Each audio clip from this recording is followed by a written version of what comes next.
30 years ago tonight, a lot of people were wetting themselves in theaters across America because of,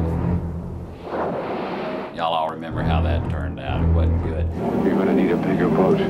One of the classic understatements in history, huh? Those jaws scared Chief Brody, me, you, and Jimmy Sandifer, who first saw the movie as a 10-year-old at the now-gone Showtown Drive-In in West Shreveport. His sister and brother-in-law took him and his two nephews. Us three boys had a blanket and screaming and holding up the blanket as the shark jumped out of the water. And it's the first time I ever remember a movie affected me and going, wow, this is cool. And that's what movies should do. And ever since then, it's been my favorite movie.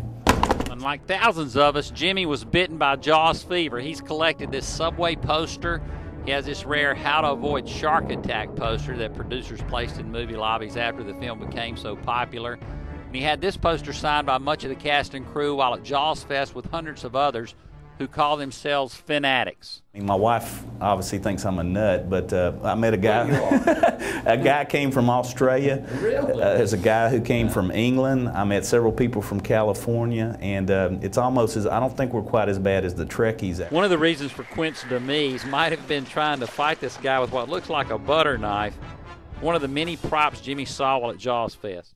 They had the head of Ben Gardner, the scene in which Hooper goes down and the head pops out, and that scared a lot of people. Jimmy's holy grail of props is one he was lucky enough to find and buy a year or so ago. They're the pants stunt woman actress Susan Bellini wore in the opening scenes. Chrissy was the shark's first victim wearing these improvised Levi's with the hooks sawn in. Cables ran through the hooks, and guys on the shore pulled her back and forth so it looked like Mr. Shark was feeding. She autographed them for him. Come into the water. No thanks. That's a 20-footer. 25. In the water and in the theater. It's been a bigger fish than anyone could have ever figured. For KSLA TV, this is Teddy Allen of the Times.